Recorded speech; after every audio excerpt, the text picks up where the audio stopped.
Machine learning में mathematics के चार पिलर। पहला लीनियर अलजेब्रा।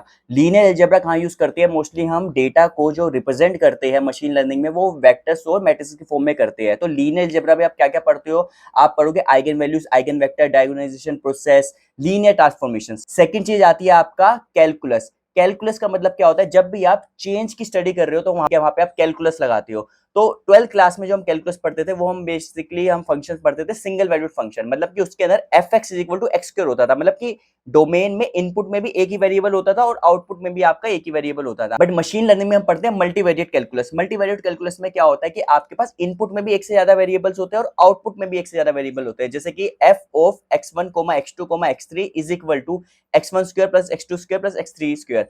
अब इसके अंदर रेट ऑफ चेंज वगैरह देखते हैं तो यहाँ पे हमारा पार्शियल डेरिवेटिव का कॉन्सेप्ट आता है। जो थर्ड में मेजर पिलर है मशीन लर्निंग में मैथमेटिक्स का, वो है आपका प्रोबेबिलिटी एंड स्टैटिस्टिक्स। प्रोबेबिलिटी और स्टैटिस्टिक्स जो आपका यूज होता है वो बेसिकली आपकी प्रेडिक्शन के लिए यूज होता है, अनसर्टेनिटी चेक करने के लिए यूज होता है। तो इसके अंदर जो बेसिकली जो हम पढ़ते हैं, जो मेजर पार्ट है वो आपकी बेस थ्योरम है, रिग्रेशन मॉडल्स है, आपके कोरिलेशन है और हाइपोथेसिस टेस्टिंग है। और जो फोर्थ मेजर पिलर है वो है आपका ऑप्टिमाइजेशन। तो ऑप्टिमाइजेशन को अगर मैं एक लेमन लैंग्वेज में बताऊं तो उसका मतलब क्या है? कम में ज्यादा, मतलब आप कम खर्च करके आप ज्यादा आप ले सको। जैसे कि मान लो कि आपको एक बिल्डिंग बनानी है, बिल्डिंग के लिए कि आपको काफी रॉ मटेरियल लगता है कि आपको ईंटें लेनी है, सीमेंट लेना है, बजरी लेनी है, काफी चीजें आपको चाहिए। अब आप सारी चीजें महंगी महंगी ले लोगे तो आपकी घर की कॉस्ट बहुत मैक्सिमम हो जाएगी, बहुत ज्यादा हो जाएगी कॉस्ट।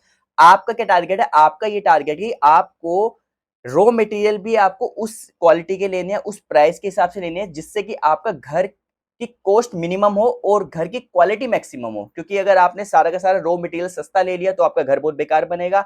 आपने सारा महंगा ले लिया सारा रॉ मटेरियल तो आपका जो घर जो बनेगा वो बहुत ज्यादा महंगा बनेगा।